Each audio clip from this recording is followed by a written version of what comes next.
welcome you all to the October 19th City Council meeting. And we'll start with the roll call. Lane. Here. Murdoch. Here. Ritter. Here. Walker. Here.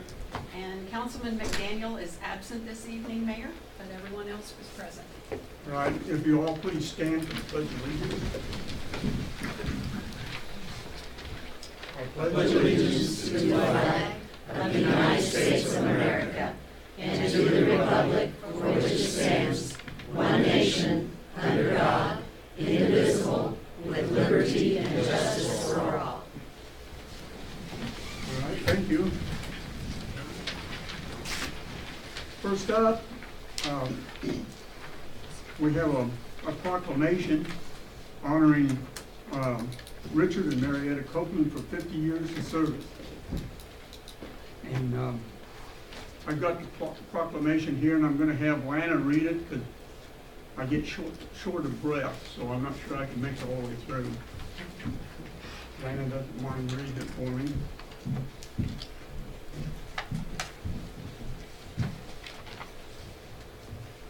Rev and Marietta, it gives me great pleasure to read this from you. Thank you, Mayor. Whereas Reverend Richard Copeland answered God's call to the ministry in 1959 while he was a sophomore at Ottawa University. From that time forward, he pastored in several communities with his wife, Marietta Copeland, serving alongside him. And whereas Reverend Copeland obeyed God's call and came to be a minister to the people of the DeSoto Baptist Church in September 1967, moving his family to DeSoto. Whereas Reverend Copeland and his family prayed upon arriving in DeSoto that God would allow them to stay long enough to make a difference in the community. Whereas Reverend Copeland has, for the past 50 years, faithfully and lovingly dedicated himself to the spiritual care of the DeSoto Baptist Church and the community of DeSoto by ministering through his hand of fellowship and services of baptisms, marriages, dedications, funerals, and Holy Communion. And whereas Mrs. Marietta Copeland has faithfully served as a teacher, musician, choral director, mentor, and friend to many students in the USD 232 school district for 50 years.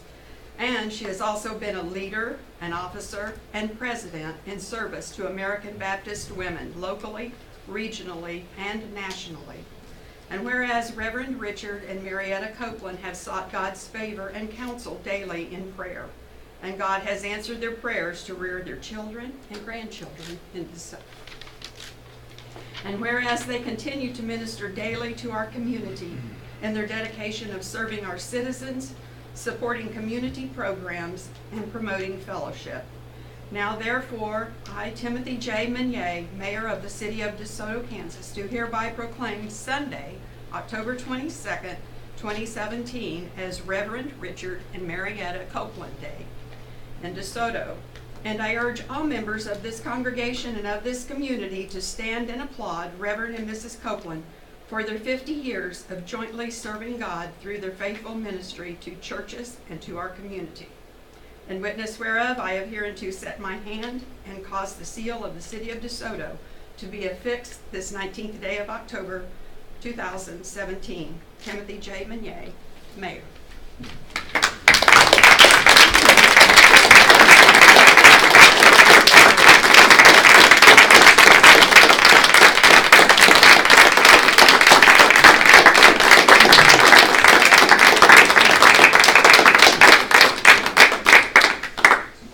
Up, we'll position ourselves. There's a proclamation. I want to thank you for your 50 years, both of you. Thank you very much. Thank you. Well, go ahead and hardly know what to say. Don't have any sermon notes. If you want to So yeah, this is really neat. Actually, everybody in here deserves some type of recognition. I guess you have to do it long enough, 50 years, to get maybe something like this, but you all minister to the community and you've ministered to us, and we're thankful for that. And it's also good to see so many of our church members who are interested in the city government. Yeah. That's true. What I might say, Lana, as clerk, when we came to DeSoto, she was playing the piano in the DeSoto Baptist Church. Kevin, I don't know how long I've known Kevin.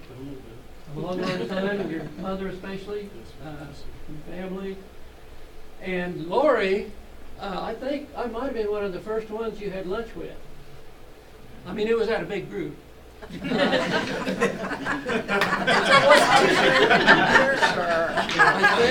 I think it was a Chamber of Commerce meeting, and she was new in town, and we just happened to sit across from each other, so I got acquainted with her. And Rick, Marietta, did you have him in grade school? And high school. And he was a leader then. He started the 4-H chorus when he was like in 3rd grade. That's right. That was my directed. And Danny, he was a welcoming committee. When we came to DeSoto on the very first Sunday, Danny and 2 other high school boys from the church came to the door and said, well, they called me Reverend. Reverend, we want to take you out to see the town. So they took me out and said, now don't tell anybody, but this is where the kids do the drag racing. Bottoms. And then he took me somewhere else and said, now this is where the kids do their parking. So I had a good time. I'm sorry Ronnie isn't here, because he's one of the first ones that noticed that I don't play with the full deck. He and his son, same age as my son, they were both in about the 8th grade, and there was a basketball game down south. And boys were going to play. Well, Ronnie's boy played, my boy sat on the bench, but that's okay. That's what I did. So we went down together, and I drove. And when we got down there to the town, we were both kind of hungry, so we drove into McDonald's going through the drive-through.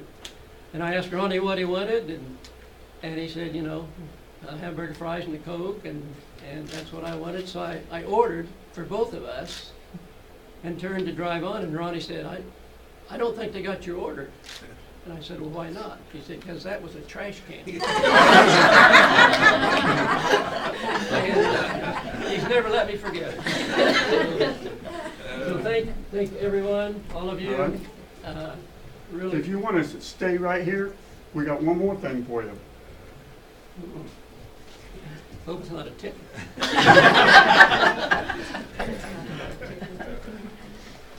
I'd like to make a motion that we approve ordinance number 2427, renaming Church Street to Copeland Way. Oh my I'll gosh. second that. Motion's been made and second, all in favor? Oh my goodness. Aye. Ayes have it. Oh my goodness. Do we have to take care of it? Take that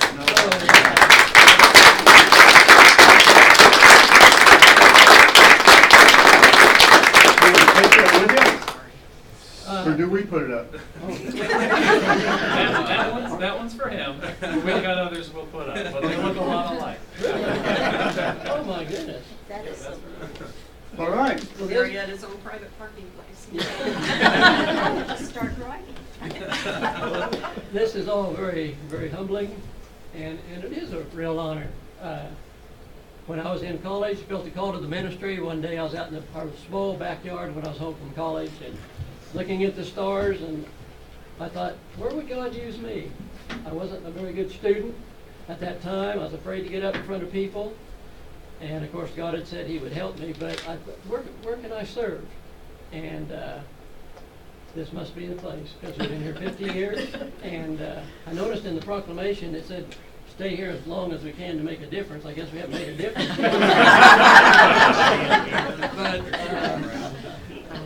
But it's really, it's been wonderful, and a wonderful city, and we appreciate all the ministry of the city, the council, everyone, to us since we've been here. And thank you all very much.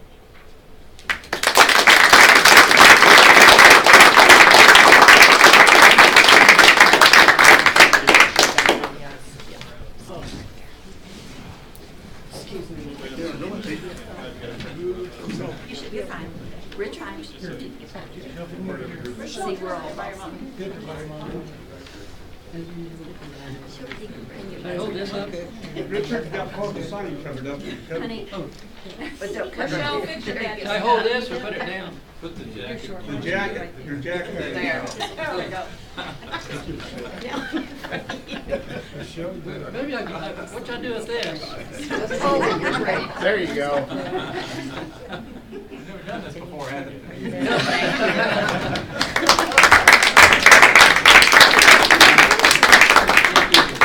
Thank you. Hang around. Hey, y'all don't have to leave, we're gonna be here a while. We might get a little rattled.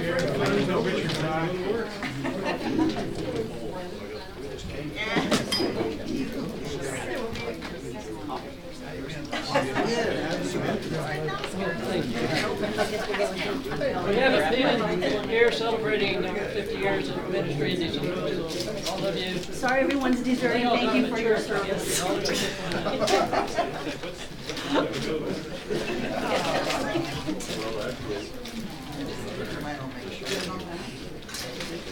Think about your order of business.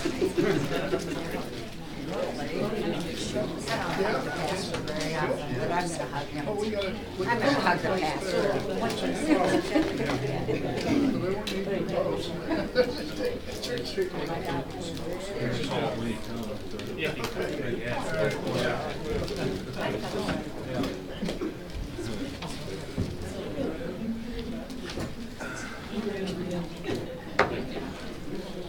All right, moving on. Item 1 is a consent agenda. Have a motion to approve. I move we approve the consent agenda. I'll second the motion. Roll call. Lane, Yes. Ritter, Yes. Murdoch, Yes. Walker. Yes? Thank you, council, motion carried. All right.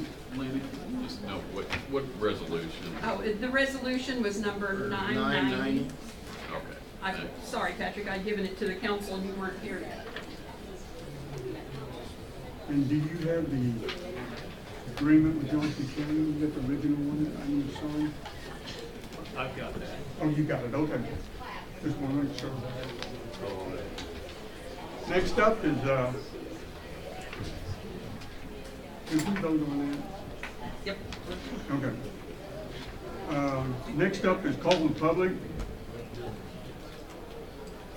Members of the public are welcome to use this time to comment about any matter relating to city business not listed on this agenda. Comments that are discussed under call in public may or may not be acted upon by the council during this meeting. There's a 4-minute time limit. Please stand and be recognized. Do we have anybody in the call in public? Darryl, can you grab Who set this one out? Can you close the door? It's a bit loud. Oh, you guys, it's in good hands. I'm going with you. Saying, Daryl. Good excuse to leave. huh? Yeah. I didn't mean for you to leave. Close the door behind you. Close the door on your way out. Yeah. Wasn't what I said. I don't know. Remember that. All right, moving on. That's it. 3 is old business. Consider ordinance number 2426, annexing portions of the raw water main easement tracts. Yes, council, we've talked about this previously. This issue came up in connection with Intervet/Merck trying to record plats that were approved by the city. That process, the county noted that part of the land that the raw water mains are contained within, the county was showing those as being titled in the name of U.S. government and had not been annexed into the city. And so that sort of started this long sort of due diligence process where ultimately, the county agreed with the city position that those never should have been titled in the name of the U.S. government, because what the federal government obtained was simply an easement, not outright title. So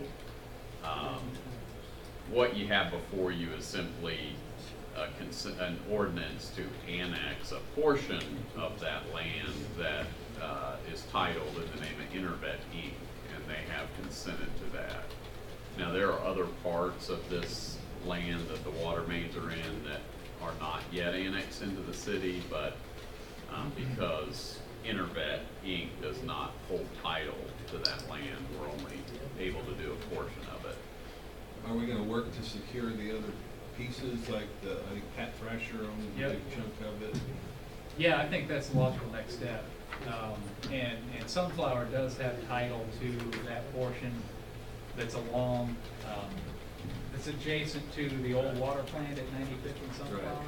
So, yeah, that is something we'll work. Okay. Makes sense. I mean, we're Yeah. coming up on that project. Right. Those mains out spending some money, so that'll be an effort. Okay. If there's no other questions or discussion, I'd make a motion that we approve ordinance 2426, annexing land. I have a motion, how about a second? I'll second the motion. All right, a motion and a second to approve ordinance 2426. Roll call. Ritter, Yes. Lane, Yes. Murdock, Yes.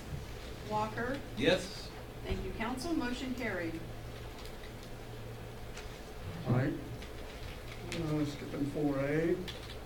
4B, consider ordinance number 2428, adopting text amendment for square feet requirement for structures within the RH zoning district. All right, thank you, council. You have before you an ordinance for text amendment to allow duplexes, two-family dwellings with less than 1,100 square foot to be approved in the RH district with the approval of site plan and planning commission review. We brought this to the planning commission as we had some members of the development community thought that DeSoto's minimum square footage of 1,100 square feet for duplexes in the RH district, actually citywide, was overly restrictive. So we did a little bit of research and looked at some of our surrounding communities. So you can see DeSoto does have the highest requirement for square footage. Spring Hill is 800 and Shawnee has 650. However, that was also two-family homes that was in a multi-family district. Everybody else that we found, just let that be determined by the planning commission at the site plan review process. Do they set any guidelines for what that range would be at the site plan review, or they? No, they really don't. Interesting enough, the building code, at least DeSoto, we're on the 2012 IBC, does have some parameters Okay, in there. that's what for- guides it then. Yeah, so that's what they do. But actually, it's fairly small, so really the market would determine the Yeah. Okay. size. And that's kind of what they're after, is letting the development community come up with what they believe is the appropriate square footage requirement in those communities. And then also using the International Building Code as their sort of bare minimum. So we talked about this over a couple of meetings. Some of the concern from the planning commission was more related to the parking issues and some things like that. How many people maybe, just the tightness and confinement of the building themselves. And they didn't really want to come off the 1,100 square foot, so we sort of compromised, I guess, a little bit when you look at the other communities allowing a site plan review. So we just kind of met in the middle a little bit and said, all right, well, if we go to less than 1,100, we'll bring it back to the planning commission for review and approval. And during the process, we did present them with some smaller duplex layouts down in the 800 foot per unit range. And also talking about the parking requirement won't change. We still require 2 vehicles in a garage per unit, so there wouldn't be any of the issues of on-street parking that there was some concern that the planning commission had. Anyway, so we went through the process, had a public hearing, the minutes for that meeting are attached, and we recommend approval of ordinance allowing the reduction in the square footage for two-family dwellings in the RH district, with planning commission approval of the site plan. Any questions? I will stand for any of those. Any questions for Brad? Will this slow down processes much for people that are wanting to do some building and get? It would be, so typically when you come and get a duplex permit, it doesn't require a site plan. And still, if your units are 1,100 square foot or more, it's just come in and get a building permit. But if someone wants to go to a smaller unit, yeah, it would slow them down because they gotta come to a planning commission meeting. It'd be, yeah, it might be a month. An extra. What was the big negativity about having it go down to a smaller? Well, I think you can see it wasn't a unanimous recommendation. The thought that was that 1,100 square feet, I think, was a line that those commissioners didn't want to go below. They felt that it was a development quality standard that was their minimum comfort level, and they made that clear, not in an adversarial way, but they made that clear in the meeting and voted appropriately. Was there anybody for doing it without even going to the planning commission, Yeah, just dropping the square footage down? When we initially brought it to the planning commission, that was the recommendation, the discussion, that let's just take it down to 800 or 850 somewhat. And there was support for that from a couple of planning commissioners, but I think that's why this is the compromise, this is the middle ground, what the commission was comfortable proceeding with.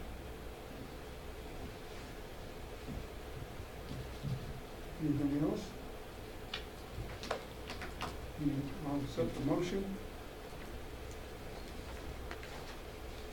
And staff is comfortable with this compromise Yeah, one? I think this will work. I move we approve ordinance 2428, adjusting revising the zoning regulations related to square footage for duplex housing. I'll second the motion. All right, we have a motion and a second. Any further discussion? Roll call. Lane, Yes. Ritter, Yes. Murdock, Yes. Walker. Yes. Thank you, council. The motion carried. Mayor votes. Oh, I apologize, Mayor. Yes. Let me get that straight.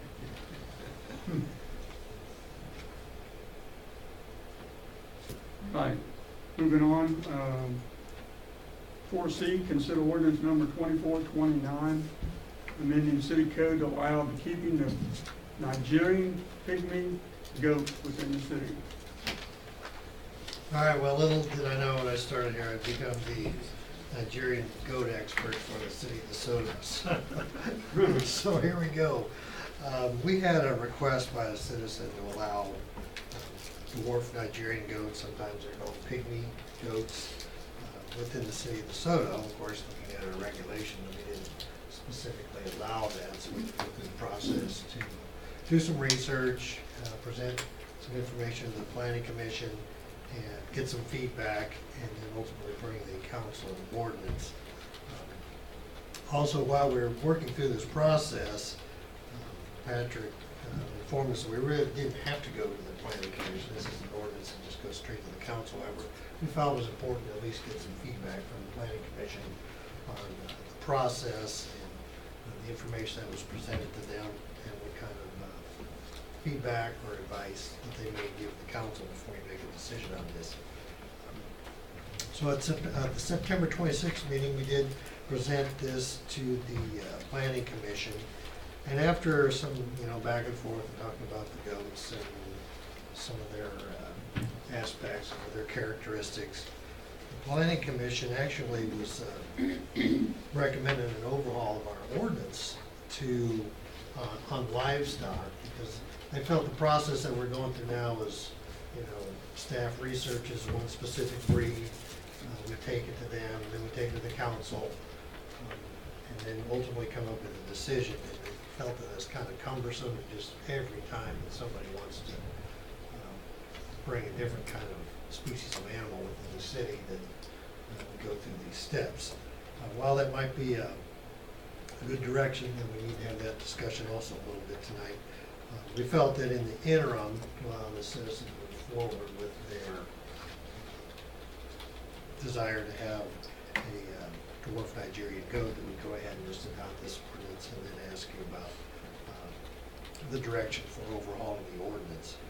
And additionally, talking with Patrick, in 2014, we also did this process with Juliana pigs, and we also had put in some language about permitting and getting the clerk involved and the codes inspector involved about making sure that pigs were permitted and taken care of. Felt that that was kind of a big, not necessary at this point, so we've asked you to remove that language on the Juliana pigs. Just a couple of quick things about the goats that we did come up with.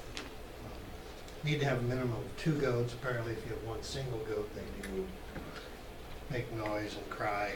So minimum 2 goats are something that, and this is also a reference to the Lenexa, Lawrence, and some other cities around the area. And they all do allow the Nigerian goats, Nigerian pygmy goats. They should be on over a minimum acreage of land. We're thinking a 2-acre minimum seems to be a very comfortable amount. Once again, we're kind of wanting this to be in the larger tracts on the eastern side of the city. Each goat must weigh less than 75 pounds, be 23 inches tall at the withers. Must be in the back or the side yard, must have a 5-foot fence. Males must be neutered. All the goats must be horned. Apparently they get their horns stuck in fencing and things like that, which can cause some problems. We also came up with some requirements for the size of a shed per goat, height of the fence, and then a minimum square foot yard area that they would be able to keep kept in. That kind of concludes my remarks on the goats. If you have any questions, there's some information included in your packet about them. Did the requesting homeowner come and share with the plan? They were at our first one. We took this Okay. twice to the planning Okay. commission. They're at the first meeting. Did they bring the goat? No, we weren't able to Okay. get that far. They can't have the goat yet. They didn't want to break. That's right. They don't want That's to right. have to. Brad, just so you know, Lori pointed out to me I mixed up a goat with a pig in the ordinance, so Oh, okay. whoever makes the motion. Happens to the best of us, huh? All right then. Any other questions? Make a motion? I'll make a motion, we approve ordinance number 2429, amending the city code to allow the keeping of Nigerian pygmy goats within the city, and section, paragraph G, section, 7 at the bottom, we just need the wording to change from goat to pig, Juliana breed pig at that point. I'll second that motion. Lane, I'll give you the paper that shows the edit. Sure. Thank you, Patrick. All right. We have a motion He seconded it. and a second. Any further discussion? Roll call. Ritter, Yes. Walker, Yes. Lane, Yes. Murdoch. Yes. Thank you, council. Motion carried. All right. Thank you. Thank you. Item 4D, consider ordinance number 2430, amending the city code to provide for a city council meeting to regularly occur on the second Monday in January following the city election. Yes, council, this is sort of self-explanatory, but with the change in the time of election, just the way our regular council meetings are set up, if you didn't call a special council meeting to, place the newly elected officials into office, then it's not that big a deal. You would just have, those members would be holdovers, and the newly elected officials would simply commence their office, on the Thursday after the results are certified. So I prepared this ordinance to amend the city code, if that's something you want to do, but what it would do is just as part of the city's official city code would have a regular meeting occur on the forgetting exactly the city, it would be Even years. so the meeting which would have occurred on the first Thursday of January under our normal protocol will instead be held on the second Monday in January of even numbered years. And then I also cleaned up some language in this part of the code. There was language about the council regularly having a workshop before each council meeting. And since we've gotten away from doing that, I removed that.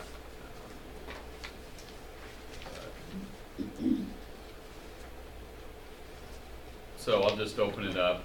Like I said, you could just call a special meeting, similar to, what you do now when you call a special meeting, if that's something you wanted to do, or we could go with this amendment that would make it, that meeting, an official, regular meeting.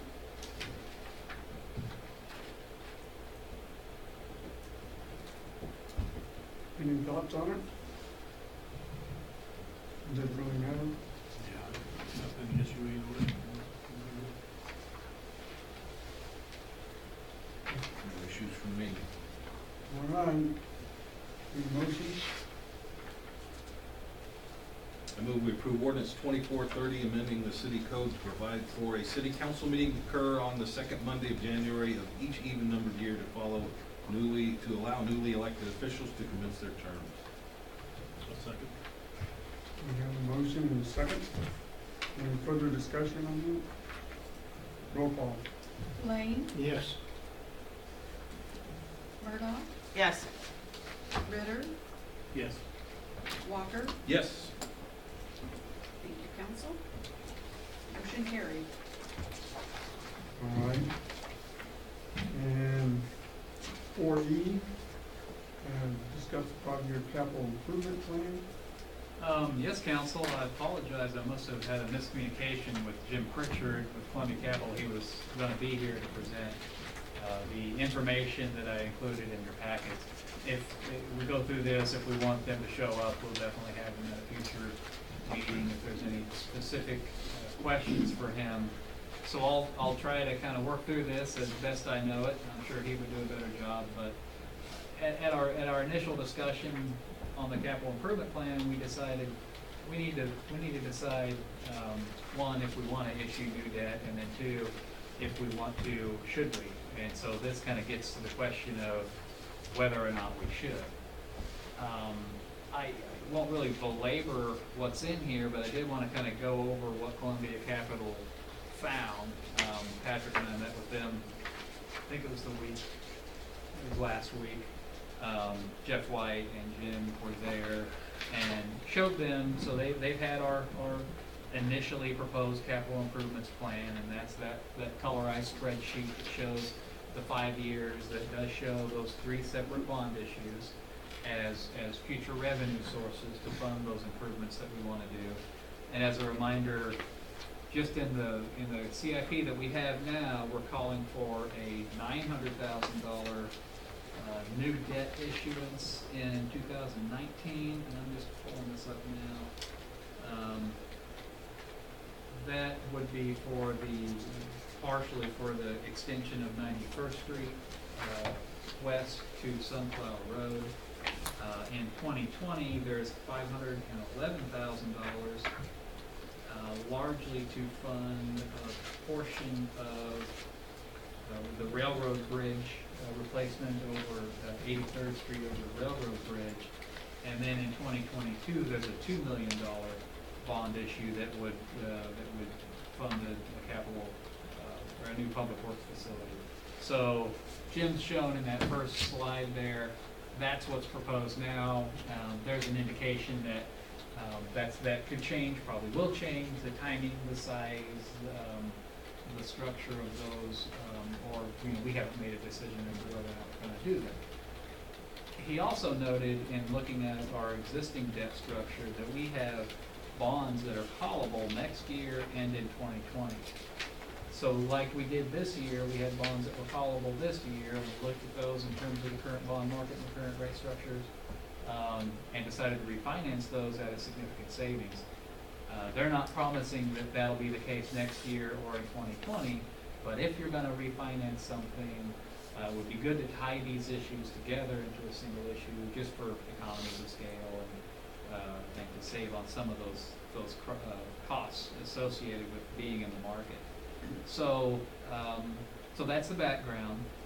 The question of whether or not we should really comes down to is how is it going to impact our bond rating, because that's really the metric that you measure whether or not you should issue bonds, and how capable you are of paying those back and how much risk those bonds would represent to the bond market and therefore your interest rate really is all kind of tied back to the hocus pocus that goes into a bond rating.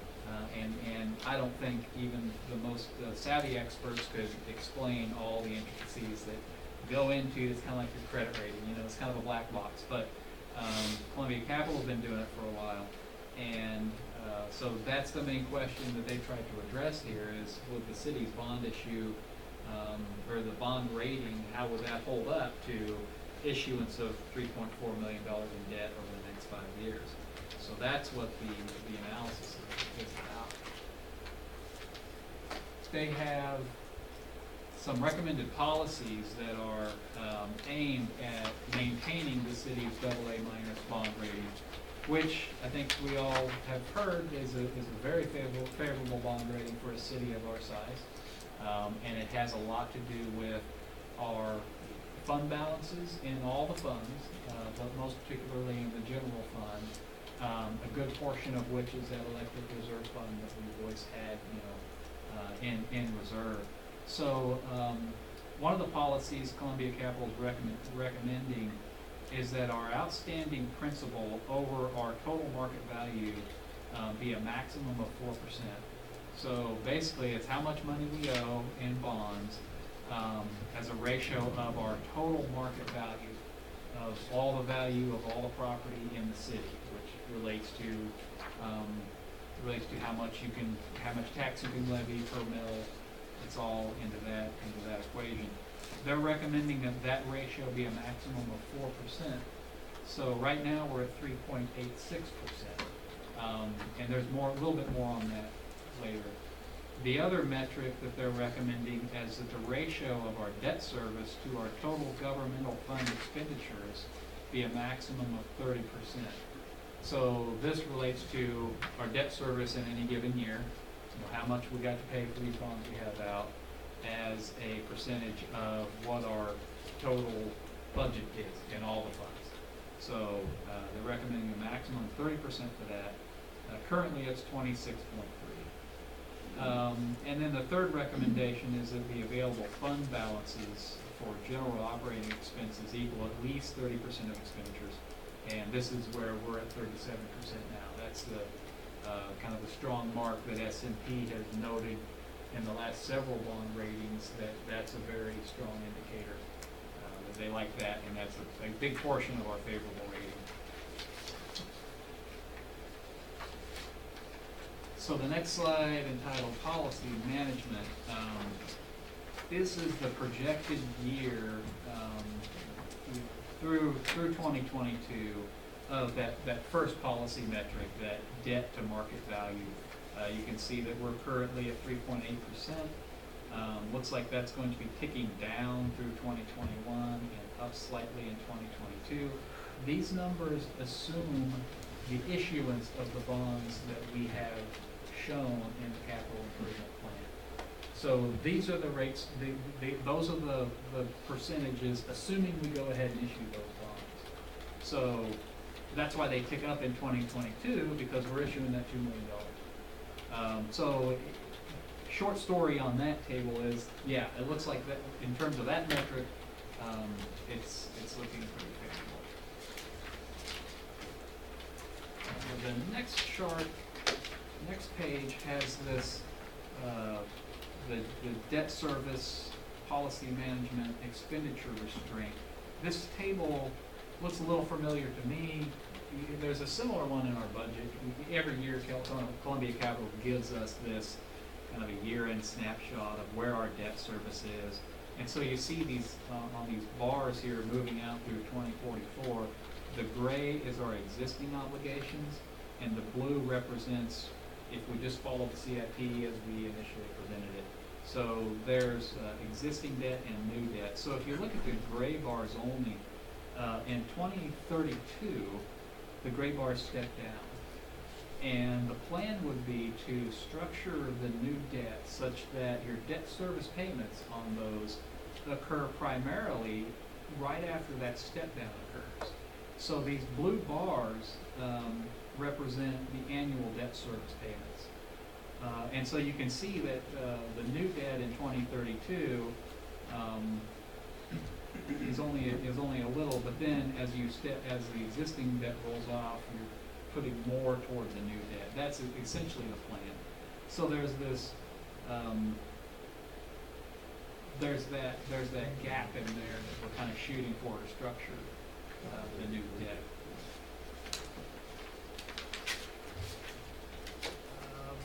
Let's see, is this the last page? Kind of, yeah. So far, so good, right? Any questions so far? All right. I'm sure Jim could have done this better, but I'm doing my best. The Columbia Capital's recommendation is that 30% fund balance policy is a key to our credit streak. So in their view, the bond rating agency looks at our fund balances being so healthy as a very positive influence on the bond rating. We already maintain sufficient balances to meet the 30%, but it's important that we don't significantly draw down those balances.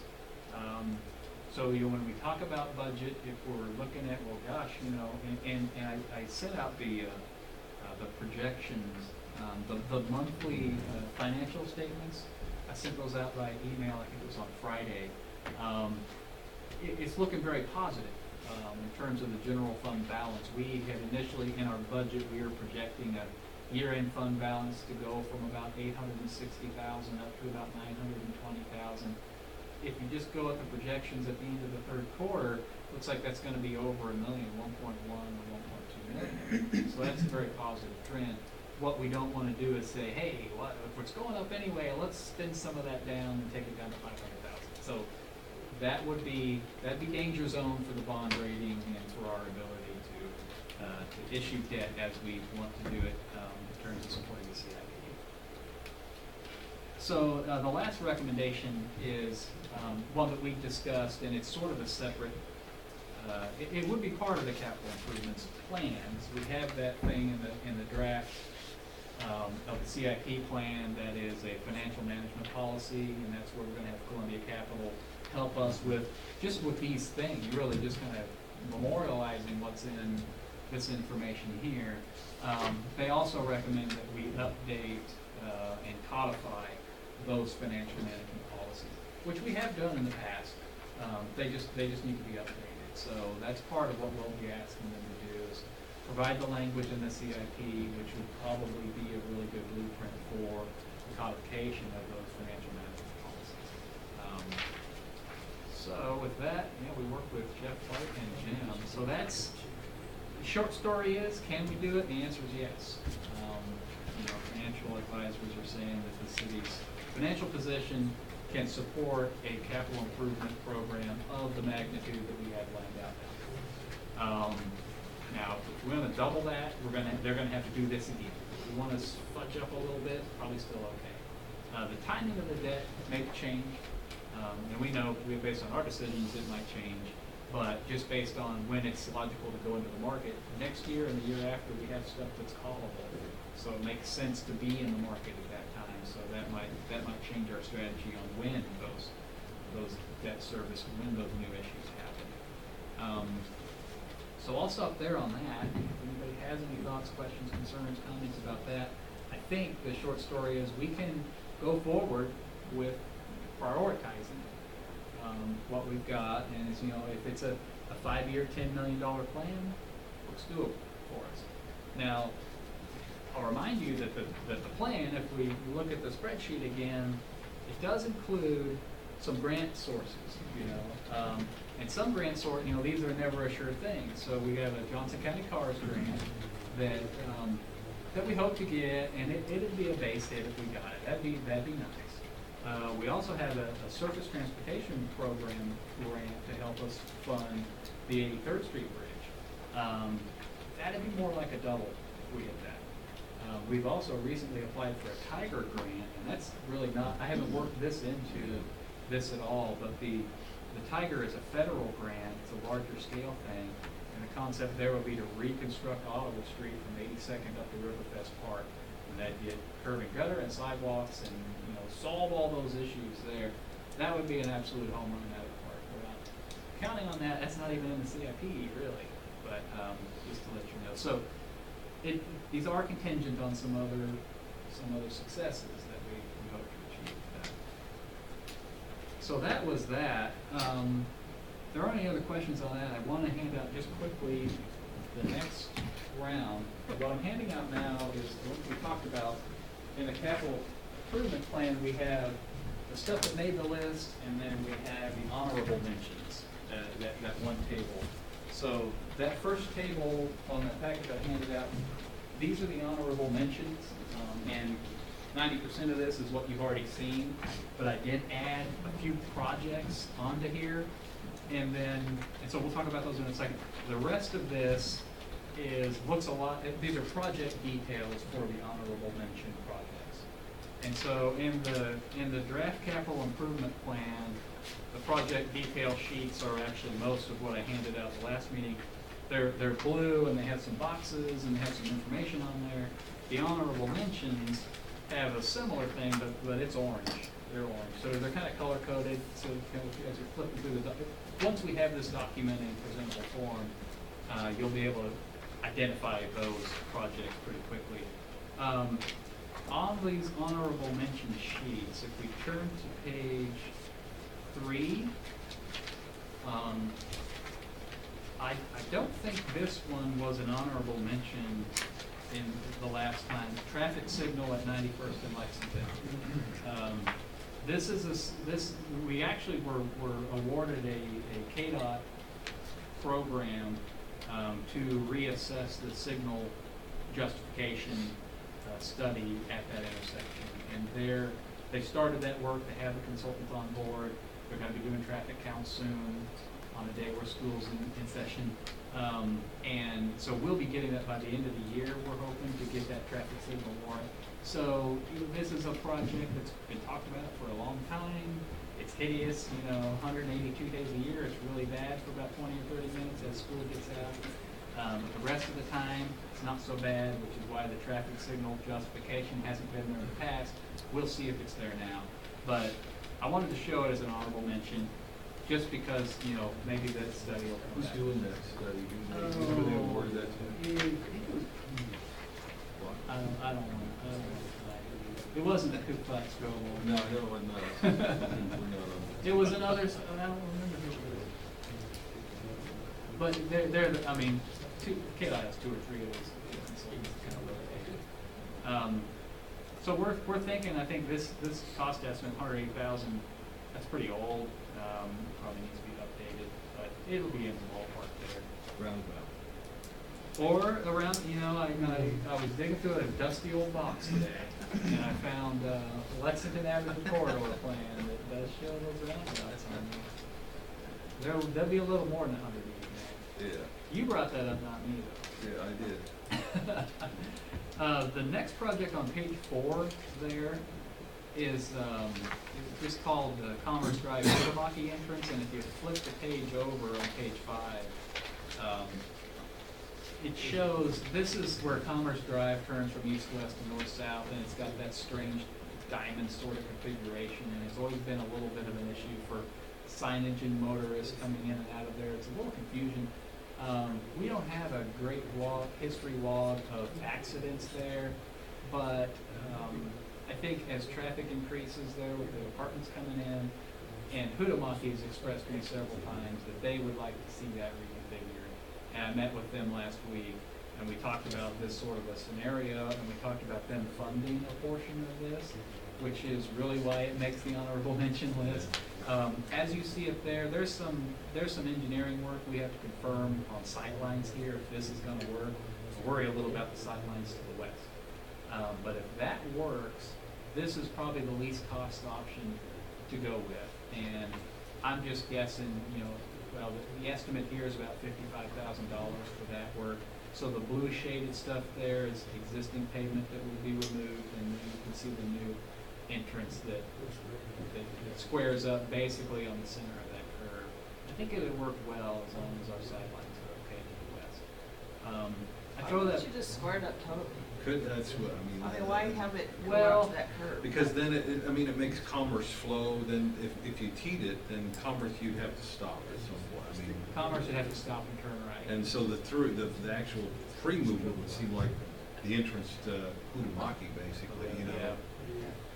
But Yeah, it so- would be a funky T stop sign intersect. You'd have to stop all three sides. That'd make that. I thought about that too. Yeah, me too. And it's at a slope too. Probably that roundabout It's not there, level there. It's too slopey for a roundabout. Yeah. I looked at that. I know, me too. You can't slope around about it. It's Yeah. too much slope. Yeah. Anyway, so that's the other one. And then the third one on page 6 is another one that we didn't have on our list. And that's solving that issue with the K-10 off-ramp there at the traffic signal. And I did provide a little bit of detail. Actually had Rick's firm early this year take a look at options for us there, give us a cost estimate. I've relatively arbitrarily hacked the cost estimate down a bit. So I'm showing $126,000. That's $100,000 less than initially, but the traffic signal modification was one that, talking with some signal people, feel like we could probably lower our expectations about, and of course this is just all estimates still. But there is some detail from emails between KDOT and myself as to, just to kind of show that KDOT's not paying for anything. I mean, at least that was their first answer. And they're also reluctant to allow us to just strike what's there, which I think would probably be the most logical solution. And I think it would work in the It, medium term. Absolutely. Even beyond the short term. and that was option 2, yeah. Because it is a continuous problem. It is, yeah. Can't you just do, east-west at the signal? Only one side goes at a time? Couldn't just the signal be modified, so like you're Yeah, only so going it's west? only Rephase it, yeah. west. Just, so like Yeah, only that's west, possible. come in one way would be, you've got 3 reds and 1 green Yeah, only. the trouble What's- there is that people, say I'm going west, my light turns green, I'm gonna turn left. I expect the eastbound lane to be coming. But and so you there's- have a green light or a red light. Well, so we would have to install the left turn arrow. Well, Signal not lights. necessarily. So, if we install the left turn signal heads, and that's all we would need, on the east-west. Install the heads, then we could do what you're talking about, I think, and that would be fine. Otherwise, you just have a green arrow for the westbound lanes, and there's no particular direction that you're free to go on the left turn movement. And so the expectation is that the eastbound would also be green. And so you're gonna stop and wait for them to go, so it might cause I don't see that done a whole lot, but with the installation of 2 heads, I think you're right. I understand you're That thinking, might Do you other get- people are gonna think it.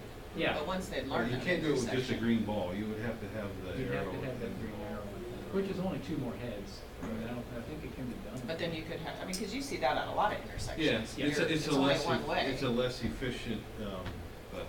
It's a little less maybe efficient, more but we're not efficient. dealing with great big volumes there. That's good, that's. When I sit there a lot, there's a lot of big trucks that come and pass you. I've even sit in the middle to just make it one lane, and they actually Oh, go they off the road will, and that's don't why even it's like stop. not worth I mean, trying to change the lane thing. I mean, even striping it, I mean, they're gonna do what they're I gonna do think this anyway, head issue so. might be a good Yeah. fix for them. But I get what you're saying, if there's a left turn, you go and you're gonna get it. And you would get, Yeah, good you idea. would know somebody's not coming from the reason direction. That makes sense. You're so smart. Okay. 7 heads are always better than 1, Lori. Yeah.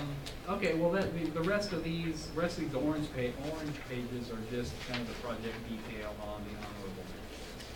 So, I hadn't planned on delving really deeply into that or into the prioritization of what we've got on our master list or anything, but so I'll open it up to you, you folks, if you want to get into some discussion about priority, or moving these items up or down.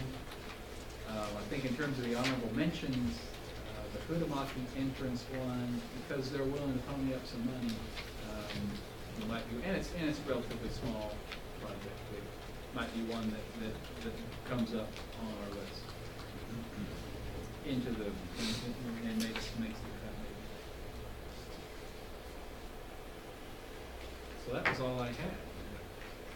And this document keeps getting bigger. I'm not gonna reproduce it until we just completely. We'll just keep it as, get a bigger binder clip eventually, right? Yeah. Put it all together. Yeah, for now, you can just add what I just gave you onto the back of what Right. you've already got. That's pretty much it. I was also thinking, some appendices to the plan, and they'll be referenced throughout the plan, but, you know, just over the last 10 years, we've done a lot of these sort of comprehensive sort of program thing. The street maintenance thing was the first one. We've also got a similar sidewalk program where we inspected all the sidewalks and prioritized replacements and that sort of thing to kind of program Right. that. We've got pretty specific plans for providing sewers on 95th Street. That's in the CIP, but that's a several page report. And then we have a specific West area sewer plan too. And we went through pretty specifically and generated some land use patterns, things like that. Then the last one was vehicle equipment and replacement.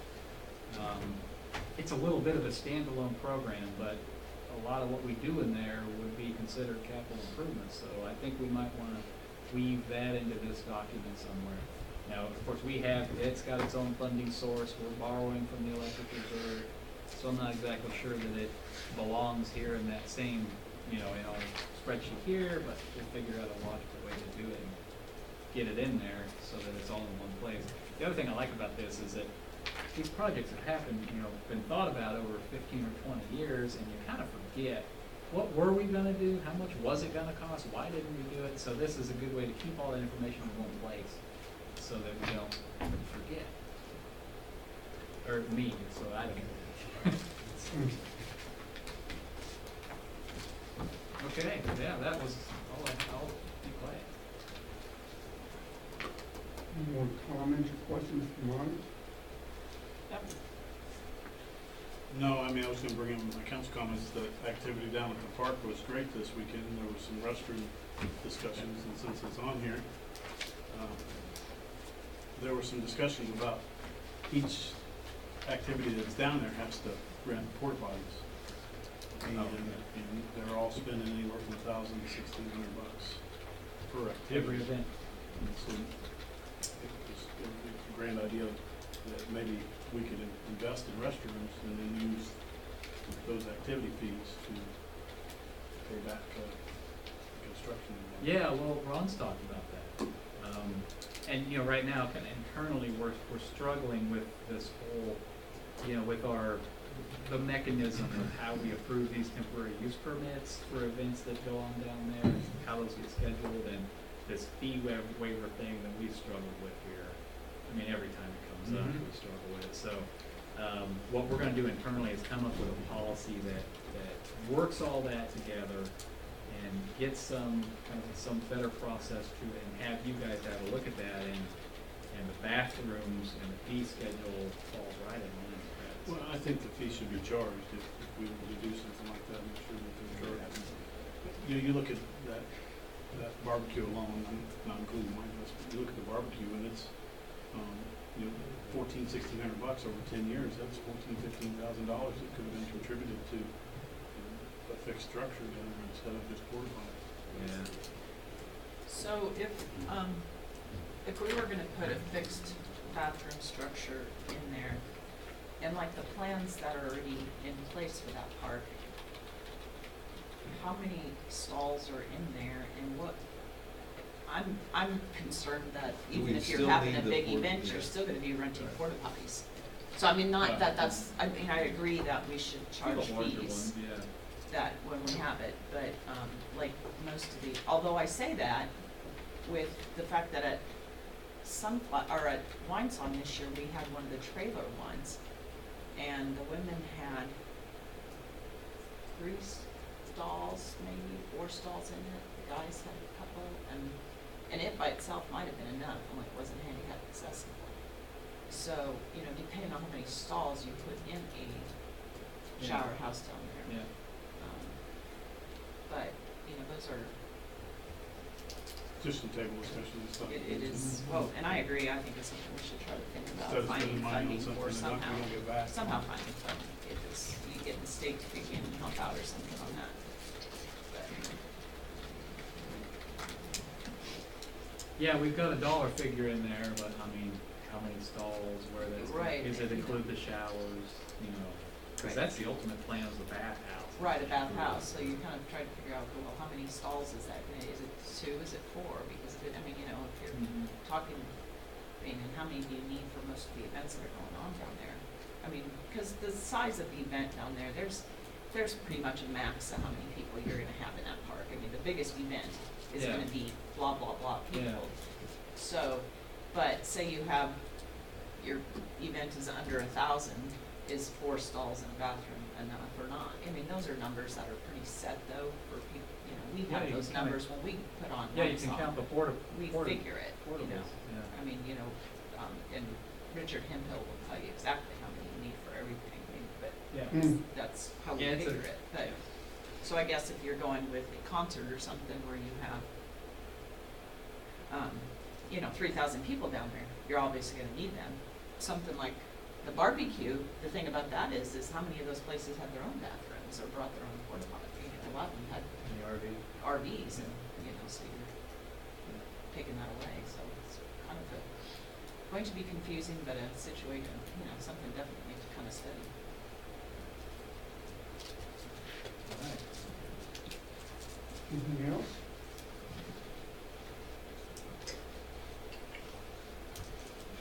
No, nothing else from me. All right. We'll move on. Executive session, then. Advisory report, that too. Yeah, I do have a couple things. I have a monthly meeting with Jeremy Campbell, the Sheriff's Office, he's our liaison there this morning.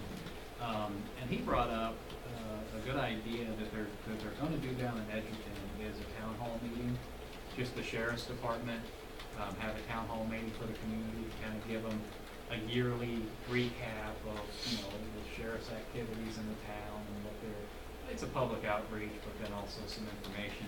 And suggested one here in Soto, and it sounded like a dynamite idea to me.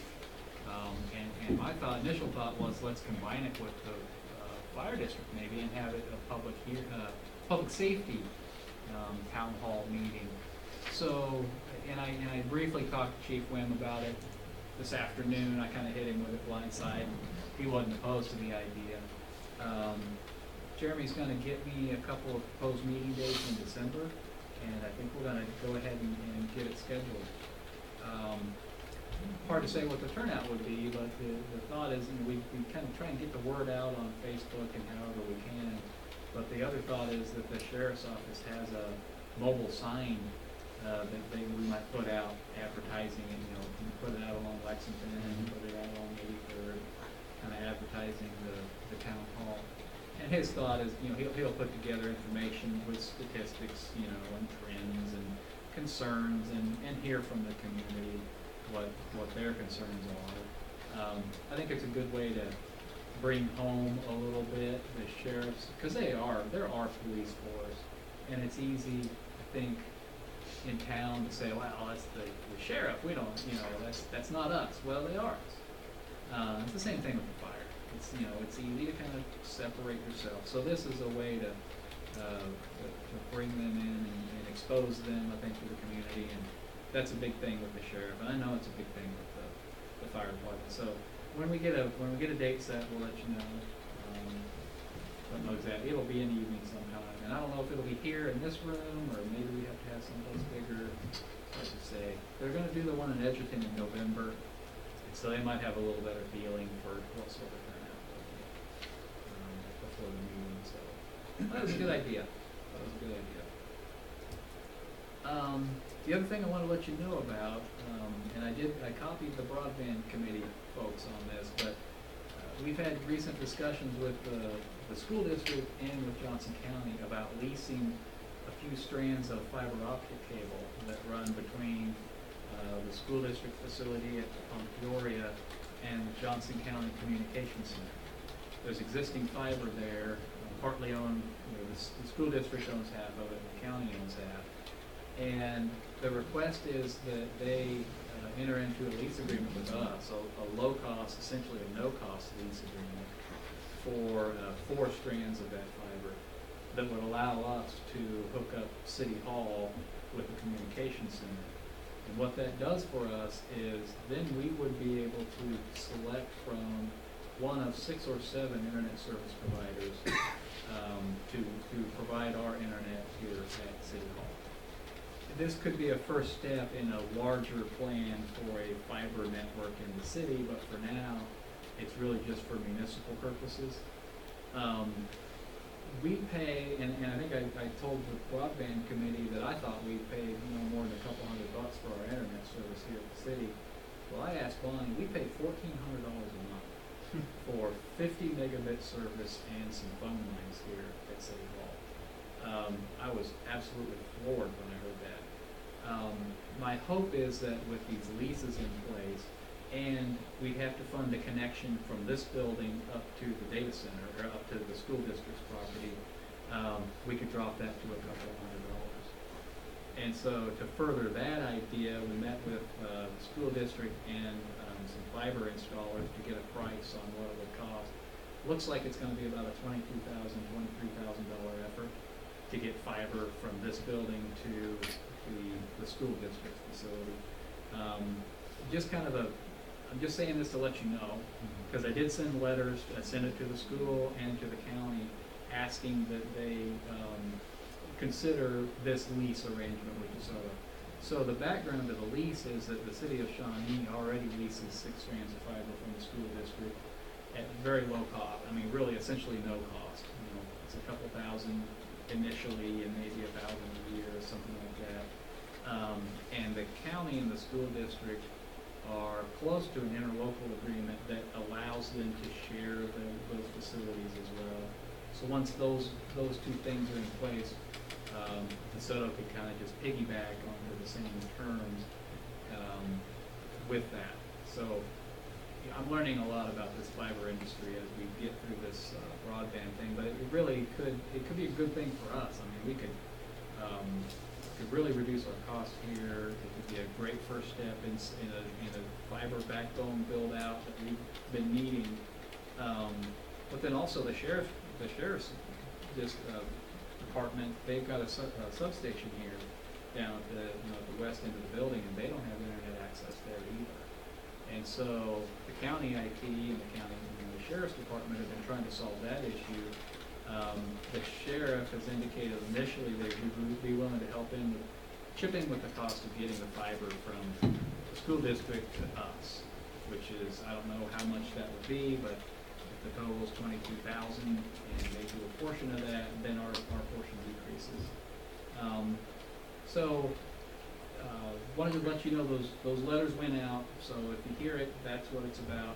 The lease terms, I've seen the lease between Shawnee and the school district, hoping for a similar one for us. Haven't seen one in the county, but it's gonna be several weeks probably, before that ball can really get rolling. But eventually we'll be going to them and asking for that. And of course, you'll see the terms of the lease, and if we don't like it, we don't have to go with it. That's just one of the kind of the balls in motion on the whole broadband thing, and I can give you a whole report on that if you want, but I think I've sent some stuff out to you, and so some other stuff's coming from that direction in terms of an overall plan for the state. So that's the deal on that. So I'll stop there. Anybody have any questions about that or anything else?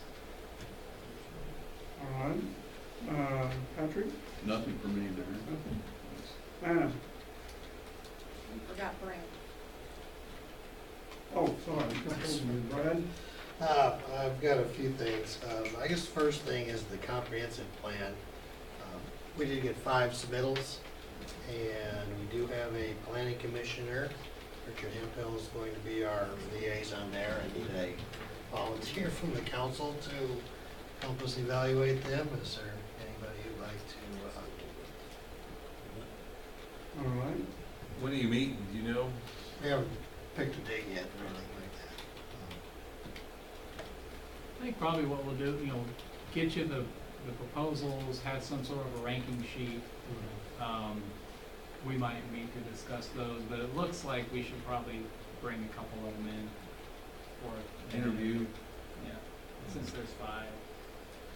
I would help you out with that. Okay. Good. The other thing is, the guardrails, we bid those, came in last Friday and actually came in lower than we had expected. So, we will be bringing that to your attention, the next agenda for approval of that, for replacement of, or installation of guardrails on Cedar Creek. And, no planning commission meeting before October, just didn't have anything that was that pressing that we needed to convene everybody. So that's all I had. Any questions from Brad? Do we want to talk about whether or not we want to have them start looking at the animal or the livestock stuff, or as was suggested, or? Well, the thought on that, as I said in my, we already have a section that actually talks about care of animals and nuisances and things like that. And I think it wouldn't be that difficult to just adopt or change that, so livestock, we'd have to change our definition of livestock and things like that, but that was kind of the direction the planning commission was thinking, rather than just individually hitting every time we have a little change. So Yeah, I think the thought was to move from like breed-specific requirements for everything you could possibly imagine to more kind of performance standards based. So let's mitigate the impacts on the neighbors, let's set some parameters about whatever it is you're keeping, make sure it's contained and not noisy and. yeah, almost like best management practices. Yeah. I've almost done that. I mean, it's like, let's say what we would like to have in the cities. I mean, rather than have something that says you could have anything as long as you do all these things, then who knows what what kind of. Yeah, and to be very honest, it's hard to put a priority on that right now. Okay. We've got a lot of other stuff we can work on. All right, we'll let them have I mean, it's not going to get out of anything, but. Got it, Brad? Yeah, thank you. Anna? 2 things. We started working today on the mayor's tree lighting. Christmas is around the corner, so that will be on Saturday, December the 2nd. I've reached out to all of our community partners, the Rotary, I've heard back from Chief Wynn that we will have the bright shiny red fire truck for Santa Claus, and I've heard back from the school district, they will have their people here, so just finalizing that, but we are working on that. And also, each of you should have received your invitation from the mayor concerning the annual Council of Mayors Holiday Social to be at Lake Quivira Clubhouse. I've been working with DJ on that, and we have met over there. It's a beautiful location. The clubhouse is right on Lake Quivira, so and the mayor at Lake Quivira is wanting to go all out this year, so I think it will be a really nice event. But you will need to check with your significant others and get back with me for an RSVP. Is that Leon? Ricky, is he still the mayor or is somebody else the mayor? Different, Jeff, All right. I can't remember his name now. Now, there's been some change up in several of the mayors the last couple of years. It looks, the food that we sampled was delicious and the decorations will be great. And let you in on a little secret, the mayor there was looking for a band and some excitement this year.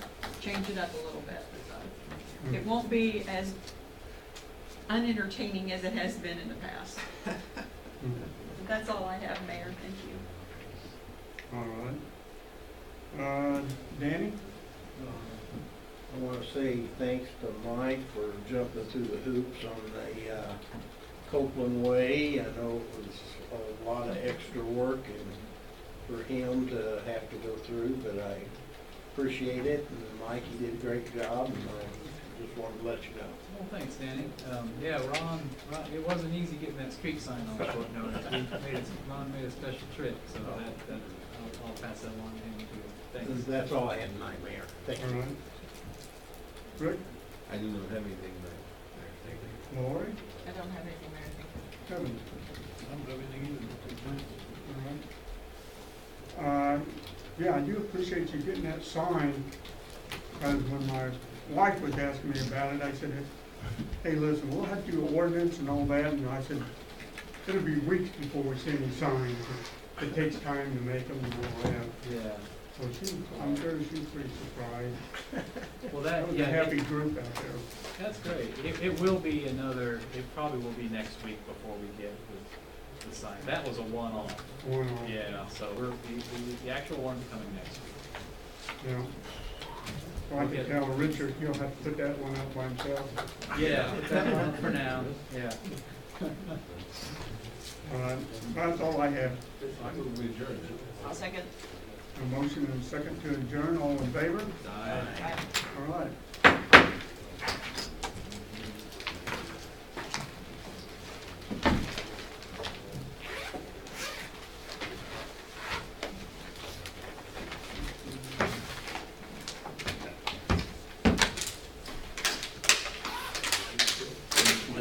Not now, we're down 14 to 10.